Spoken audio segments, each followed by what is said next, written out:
13절로 15절 말씀을 통해서 나를 세우시는 이유라는 제목입니다. 나를 세우시는 이유. 참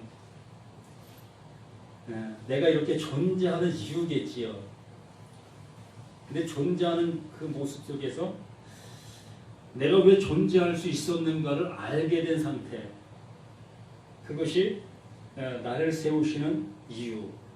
바로 제자들이 예수님께서 각각 불러서 그 예수님과 함께 했습니다. 근데 그 제자들은 내가 지금 현재 예수를 통해서 하나님께 부름받아 어떠한 일을 지금 현재 하고 있는데, 그 하고 있는 그 모든 일들이 무슨 일인지를 알지 못한 상태에서 그냥 예수님을 따랐던 모습 속에 있었습니다. 우리도 마찬가지입니다. 이렇게 하나님이 나를 지금 세우셨는데 그 세우심의 그 모습 속에 내가 어떻게 쓰임받고 있는지 우리들 또한 알지 못하고 살아가게 되어집니다. 그러나 분명히 하나님은 하나님의 일을 위하여, 의를 위하여 부르시고 세우시고 또 사용하시고 계신다라는 얘기입니다.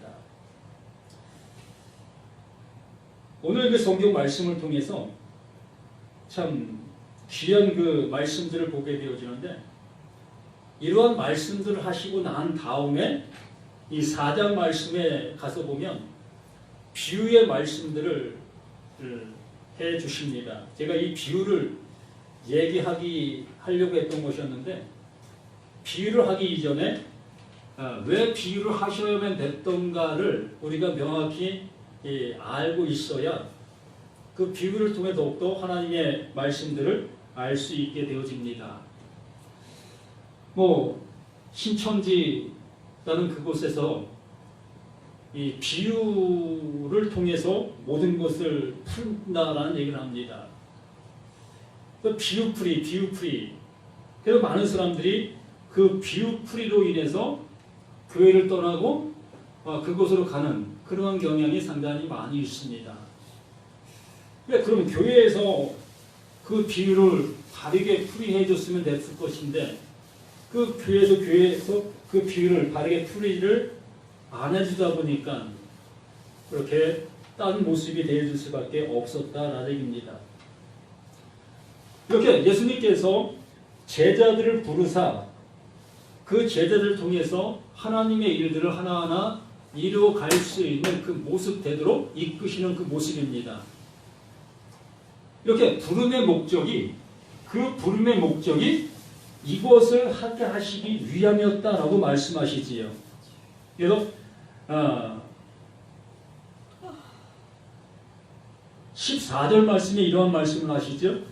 이에 12를 세우셨으니 이는 자기와 함께 있게 하시고 또 보내사 전도도 하게 하며 라는 그런 모습으로 인해서 이들을 부르셨다는 것입니다. 하나님이 보내주신 자, 하나님이 보내신 자, 그 하나님의 것을 가지고 오신 그 예수와 함께 있게 하시기 위해서 그들을 부르셨다라는 것입니다. 그러면 여기 계신 우리 모두가 하나님 앞에 부름을 받았다라는 그 명제 앞에 나 또한 그 하나님이 보내주신 자, 그 말씀을 가지고 오신 자, 그 예수와 함께하기 위함이라는 얘기입니다. 그 예수와 함께하기 위해서 나를 부르셨다는 거예요. 그러면 그 예수와 함께하기 위해서 나를 부르셨다면 그 예수가 이루신 그 모든 것에 나는 수혜자라는 거예요. 은혜자라는 것입니다. 그 예수의 그 모든 것을 나 또한 함께 받을 하나님의 복덩어리죠. 그러니까 하나님의 복이 함께할 자들, 그들이라는 거예요. 그들을 위하여 그 제자들을 부르셨다는 것입니다. 그러면 예수님의 제자들만 부르신 것이라면 우리는 뭐냐는 거예요. 아무것도 아닌 것이 되는 겁니까? 그 12를 택하신 그 모든 모습이라는 그 자체가 그를 통해서 그 예수가 행하실 그 일들을 보여주신 것이고, 그 보여주신 것이라는 것은 곧 그렇게 이룰 것이다 라는 것을 알려주신 것이라는 얘기지요. 그러므로 교회에 나와서 이렇게 하나님 말씀을 듣고 내가 예수를 알게 되어지고 예수를 믿게 되어진 그 상태가 되어졌다면 나는 그 예수와 함께 하나님의 은혜를 받을 그 수혜자라는 거예요. 영원한 하나님의 아들로 인칭받을 그 모습 속에 있는 존재라는 것입니다. 그 존재가 되어 무엇하러? 전도도 하며 전도하게, 그 전도하게 무엇을? 하나님께서 예수를 통해서 우리에게 알게 해주신 그것을 예수님께서 그 12 제자들을 택하셔서 그것을 알게 해주신 것처럼 우리 또한 그것을 알게 되어 그것을 이 세상 사람들에게 알게 하는 그 일을 우리에게 하게 하기 위해서 우리를 부르셨다, 우리를 세우셨다라는 얘기입니다. 무엇이든지 먼저 안 자가 그 일을 행하는 것이지요. 우리가 먼저 그것을 알게 된 나라면 그 일을 우리는 충실히 행하는 거예요. 누구처럼? 그 예수님처럼. 그 예수님처럼 이 땅에서 그 일을 감당하게 나가는데, 그 일을 감당해 나갈 때에 그 예수님처럼 많은 고난도 있고 엉뚱한 소리 한다라는 그 소리를 듣게 되어지고, 그러한 모습이 된다 할지라도 들을 자들을 향해서 그 말씀을 계속해서 전하고 외치는 그 모습으로 우리가 나아가야 할 것이다 라는 얘기입니다. 그렇게 됐을 때에 그 15절 말씀처럼 귀신을 내쫓는 권능도 가지게 하려 하심이라, 이 모습이 되어진다는 얘기입니다. 귀신을 내쫓는 권능, 이 귀신을 내쫓는 권능이라고 하니까 우리가 미친 사람들, 귀신 들린 사람들을 예수 이름으로 명하여 그 귀신아 떠나라 라고 했을 때에 그 귀신 떠나가는 것만 우리가 생각을 하게 됩니다.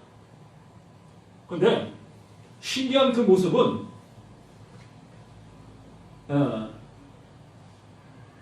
하나님의 자녀가 되지 아니한 상태에 있는 그 모든 사람이 다 못 들렸다? 귀신 들렸다.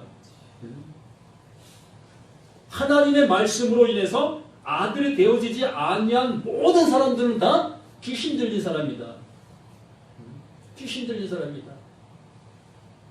귀신을 넘어 우리가 어떤 모습에서는 특별한 존재로 생각하다 보니까는 특별한 사람에게만 귀신 들린 것으로 여기고 있는데, 그러한 것이 아니에요. 하나님의 아들을 알아보지 못한 그 상태, 그 상태가 귀신 들린 그 모습 속에 있는 거예요. 알아보지 못하는 거예요. 하나님을 하나님으로 알아보지 못하는 것, 하나님의 말씀을 하나님의 말씀으로 알아듣지 못하는 것, 이 모든 것이 다 귀신 들려있는 그 상태라는 얘기입니다. 그래서 예수님께서 우리 가운데 오셔서 내 안에 그 귀신을 내쫓아보내고 하나님을 알 수 있는 그 성령, 그 성령을 우리에게 주심으로 인해서 비로소 그 예수를 알아보게 되어지고, 비로소 하나님의 말씀을 들을 수 있는 들을 귀가 열리게 되어지는 것, 이게 내 안에 있던 귀신이 떠나간 상태가 되는 거예요. 그래서 제자들 향해도 이렇게 말씀해 주시는 것입니다. 그들을 또 보내사 전도하며 귀신을 내쫓는 권능도 가지게 하려 하심이라. 이 하나님의 말씀, 그 예수님께서 그들에게 주신 그 하나님의 말씀을 가지고 그 말씀을 전하게 되어졌을 때에 그 전함받는 그들이 그 말씀을 알아듣게 되어지는 그 상태가 귀신이 내쫓기는 그 모습의 상태라는 얘기입니다. 죽기만이 그것이 귀신을 내쫓는 그 모습이 아니라 이 말씀을 전하는 이 자체가 귀신을 내쫓는 그 일을 하는 거예요. 우리들 자신들에게 하나님의 말씀이 들릴 수 있도록 이렇게 되어지는 그 상태가 내 안에 있는 그 귀신이 떠나가는 것입니다. 그리하여 그 귀신이 내게로 떠나가니 하나님의 말씀이 들릴 수 있는 그 상태가 되어진, 이보다 더 큰 축기가 어디 있겠습니까? 귀신 들린 사람을 예수 이름으로 귀신을 내쫓았다 할지라도 그 영혼이 하나님 앞에 돌아오지 못한다면 무슨 의미가 있겠습니까? 하나님은 그 예수를 통해서 이 능력을 예수께서 세우신 그들에게 주어서 그 일들을 할 수 있도록 한 거예요. 바로 그 예수가 우리 가운데 오셔서 이 일을 우리에게, 바로 나에게 이루어 주시고, 그 이루어 주신 그것을 통해서 우리 또한 그것을 가지고 나아가 그 일을 행할 때에 그 은혜의 역사가 나타나게 되는 것입니다.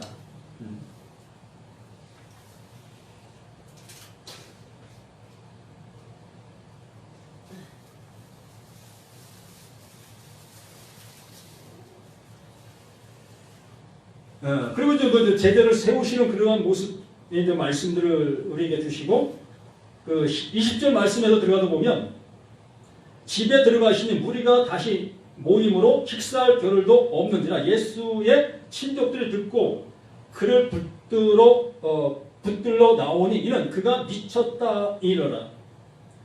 그 예수가 우리 가운데 오셔서 그 하나님의 말씀, 그 말씀을 전하니까 많은 사람들이 예수가 미쳤다라고 얘기를 하며, 또 많은 사람들뿐만이 아니라 예수의 친척들, 함께 살았던 그들이 그 예수를 향해서 너 미쳤구나 라는 그러한 소리로 그 예수를 향해서 다가왔습니다. 그 하나님의 말씀을 전하면 미친놈 소리 듣는 거예요. 참 신기하네. 어째 하나님의 말씀을 전하는데 미친놈이라는 소리를 들을 수 있을까? 의아할 수 있는 그 모습인데 의아할 수밖에 없는 거예요. 그렇게 될 수밖에 없는 겁니다. 세상의 소리와는 아무 상관없는 그 소리를 하게 되어지니까 지금까지 들어보지 못했던 그러한 얘기를 하게 되니까 그 미친 사람이 미친 짓 하잖아요. 날씨가 맑은데 비 온다고 외치고 다니고, 추운데 덥다고 옷 벗고 다니고, 그게 미친 사람이 하는 그 모습이잖아요. 근데 예수가 오셔갖고는 당신네들 다 죄인이야. 그들이 죄인이었습니까? 그들은 의로운 의인이었어요. 말씀을 잘 지키고 누구보다도 경건된 삶을 살았던 그들이었습니다. 그런데 그들을 향해서 당신들은 죄인이다라고 얘기하니까 너 미쳤구나, 이렇게 나올 수밖에 없는 거예요. 여기 계신 분들도 이 도덕적으로 이렇게 보라본다면 법 없어도 사실 분들입니다. 그 법 없이도 살 수 있는 나의 성품과 지금 현재 나의 생활을 하고 있는데 당신 죄인입니다. 당신 죄졌어요. 그 죄를 위해서 하나님 앞에 좋은 곳에 갈 수 없어요 라고 얘기하면 당신 미쳤네? 나보고 죄졌다고? 난 법 없이도 살 수 있는 사람이야. 이렇게 얘기하게 되어지면서 그 얘기하는 그를 향해서 좋은 소리 할 수 있겠습니까? 바로 예수가 그러한 취급을 지금 현재 받고 있는 그 모습이 되는 것입니다. 예루살렘에서 내려온 서기관들은 그가 바알세불에 집혔다 하며 또 귀신의 왕을 힘입어 귀신을 쫓아낸다 하니 예수께서 그들을 불러다가 비유로 말씀하시되 사탄이 어찌 사탄을 쫓아낼 수 있겠느냐. 참 이 말이 의미가 상당히 있습니다. 어찌 사탄이 사탄을 내쫓을 수 있겠느냐. 그럴 수 없다는 얘기죠. 근데 무당들의 모습 속에서 우리가 듣게 되지는 얘기가 있지요. 무당도 힘의 격차가 있기 때문에 센 무당이 있고 세지 않은 무당이 있다고 얘기를 하더라고요. 그래서 약한 무당이 센 무당 앞에 가서는 벌벌벌 떤다는 그런 얘기를 들었습니다. 같은 그 귀신들 속에서도 그러한 모습이 있는가 봐요. 뭐 난 그것을 알지 못하니까 들은 얘기만 하는 것입니다. 어쨌든 예수님께서 이런 말씀을 합니다. 어찌 사탄이 사탄을 내쫓을 수 있겠느냐? 이럴 수 없다는 얘기죠.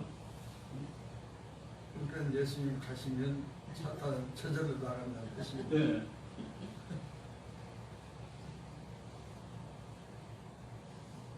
지금 현재 이스라엘 백성들은 하나님의 백성이라고 여기고 있습니다. 그리고 예수를 누구로 봐요? 사탄으로 보고 있는 거예요. 그들의 눈에는 그렇게 보이는 겁니다. 그러면 예수님은 하나님의 아들이고, 그러면 그 이스라엘 백성들은 뭐예요? 예수님 보실 때 사탄의 자식이라고. 사탄이죠.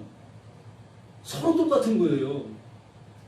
이스라엘 백성들이 볼 때는 예수가 사탄이고, 예수가 보실 때는 이스라엘 백성이 사탄이고요. 이렇게 사탄과 사탄의 모습 속에서 어찌 이것이 싸움이 일어날 수 있겠느냐. 어느 한쪽이 사탄이 아니어야 된다는 거예요. 그래야 옳은 모습이 옳은 걸 이긴다는 것입니다. 그런 걸 이긴다는 것입니다. 옳은 것이 그런 걸 쫓게 된다는 얘기예요. 그러면 너와 나 사이에 어떤 것이 옳은 것이 있어야 되겠느냐? 누가 옳으냐? 이것을 얘기하는 것과 같다는 것입니다.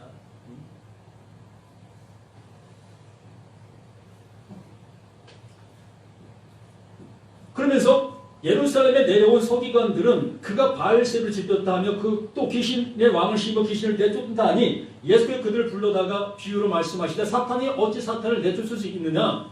또 만일 나라가 스스로 분쟁하면 나라가 설 수 없고, 만일 집이 스스로 분쟁하면 그 집이 설 수 없고, 만일 사탄이 자기를 거슬러 일어나 분쟁하면 설 수 없고 망하느니라. 같은 모습 속에 있는 그 모습 속에서 분쟁이 일어나면 둘 다 망하는 것입니다.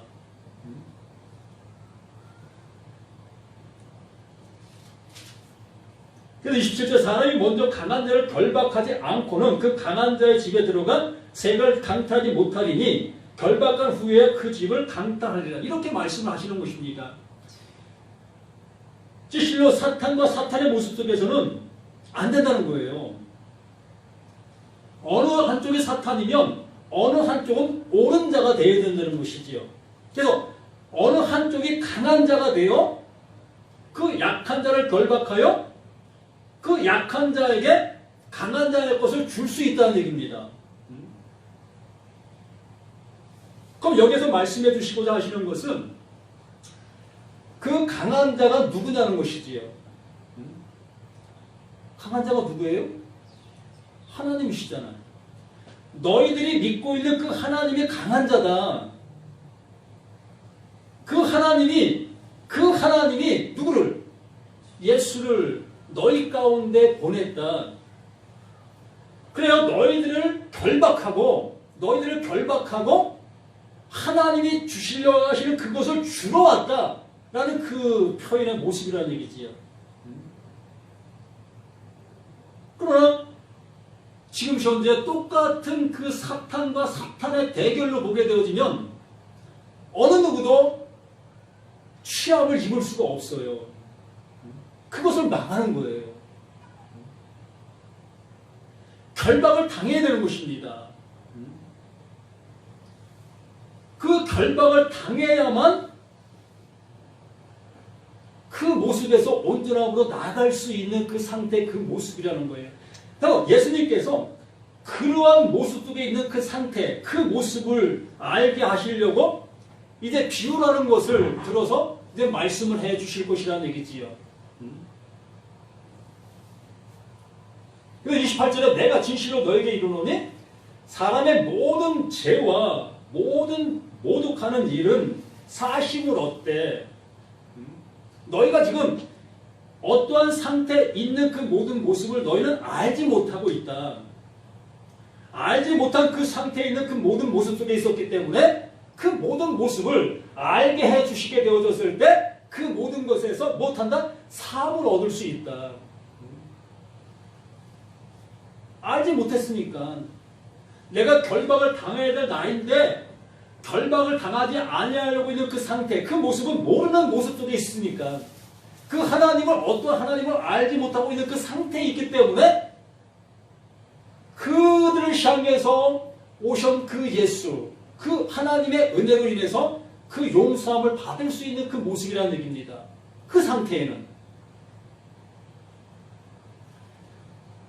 그런데 누구든지 성령을 모독하는 자, 29절에 누구든지 성령을 모독하는 자는 영원히 사하심을 얻지 못하고 영원한 죄가 되느니라 하시니라.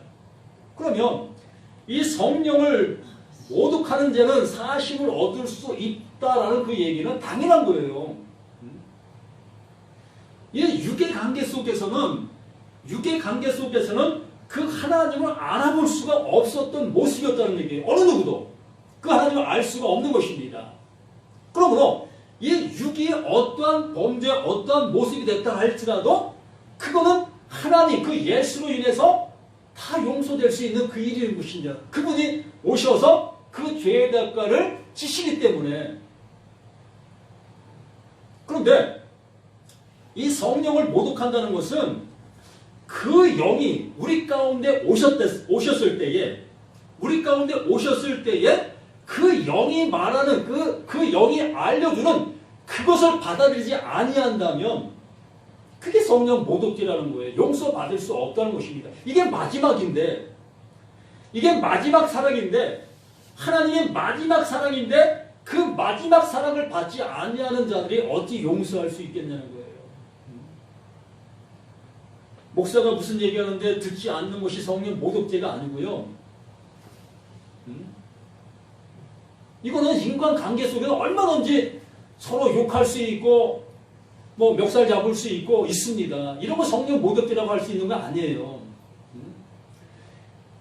이윤 타산에 우리는 얼마든지 그렇게 할 수 있다는 얘기예요. 왜? 육신의 모습으로 존재하기 때문에, 육신을 갖고 있는 그 모습이기 때문에. 그러나 영의 말씀, 바로 예수님도 영이시잖아요. 영의 말씀을 가지고 오신 것이잖아요. 그 영의 말씀을 우리에게 넣어주셨는데도 불구하고 그 영의 말씀을 알아듣지 못하고 있는 그 상태는 어떠한 모습 속에서도 용서할 수 있는, 용서받을 수 있는 것이 없는 거예요. 이것을 성령 모독죄라고 얘기하는 것입니다. 그러니까 누구든지 성령을 모독하는 자는 영원히 사심을 얻지 못하고 영원한 죄가 되느니라. 더 이상 하나님의 사랑은, 하나님의 긍휼은 없다는 거예요.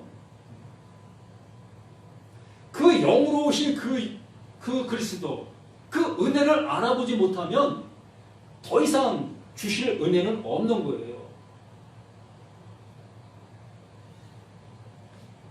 그래서 30절 1은 그들이 말하기를 더러운 귀신이 들렸다 함이로라. 이렇게 보게 되는 것입니다. 그 예수가 오셔서 영의 말을 하니까, 그 영의 말을 하니까 육신을 가지고 있는 우리들은 그가 지금 귀신 들렸다. 귀신 들렸다. 그 영의 말을 알아듣지 못한 그 상태, 그 모습이라는 얘기죠. 그러나 귀신도 그 말을 알아들어요. 귀신도. 그 예수가 누구인지를. 그러니까 30절 그때 예수의 어머니와 동생들이 와서 밖에 서서 사람을 보내어 예수를 부르니 무리가 예수를 둘러 앉았다가 여쭤오되 보소 당신의 어머니와 동생들과 너희들이 밖에 찾나이다. 대답하되 누가 내 어머니며 동생들이냐 하고 둘러 앉은 자들을 보시며 이르시되 내 어머니와 내 동생들을 보라. 누구든지 하나님의 뜻대로 행하는 자가 내 형제요 자매요 어머니니라. 지금 예수님께서 하늘의 말을 지금 전해주고 있습니다. 내가 하늘에서 왔다. 하나님의 마음, 하나님의 생명을 가지고 내가 와서 지금 이렇게 얘기하고 있다. 그 얘기를 듣고 있는 그들, 그 생명의 말씀을 듣고 있는 그들이 바로 나의 어머니고 나의 누이고 나의 형제다라고 얘기를 하는 것입니다. 왜?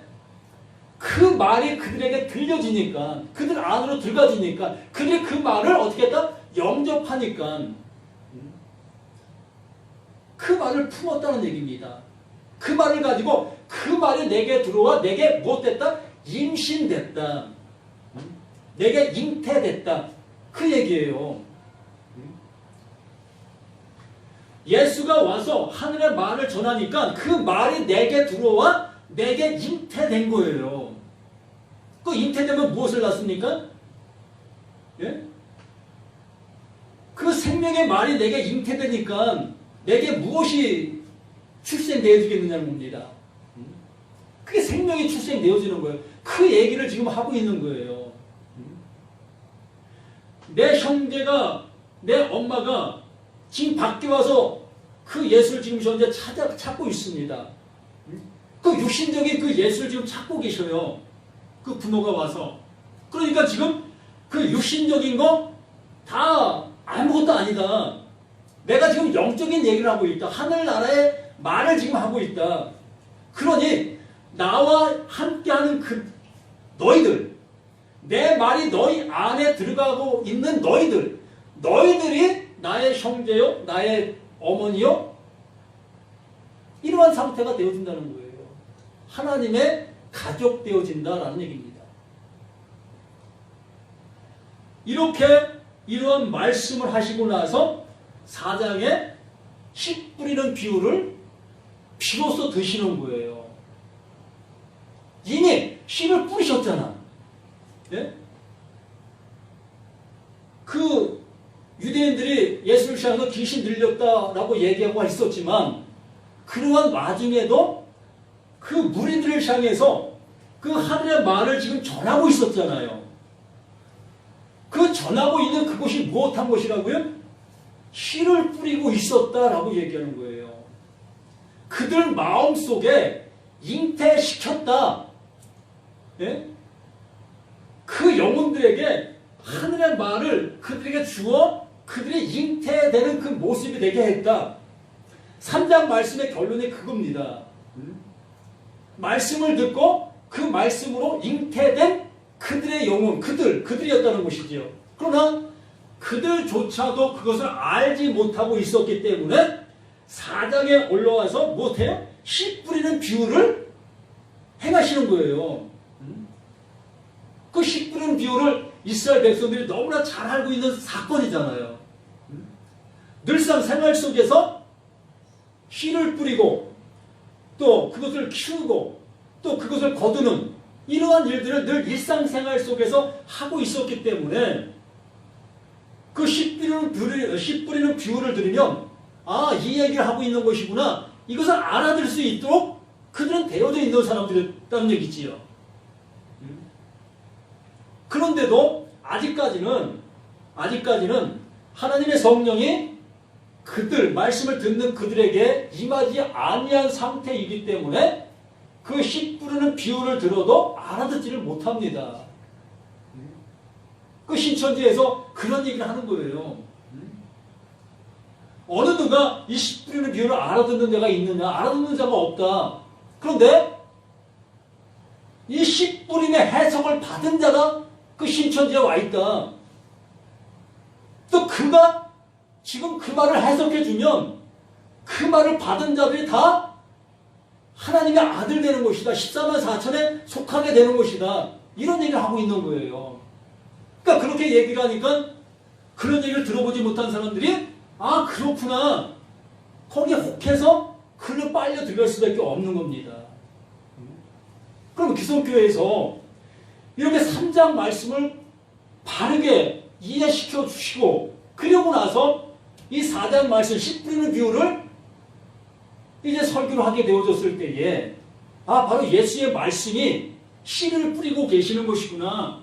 그 말씀으로 인해서 내가 잉태가 되어지는 것이구나. 그 말씀으로 인해서 내가 열매가 될 수 있게 되는 것이구나. 이런 것들로 깨닫게 되는 것이잖아요.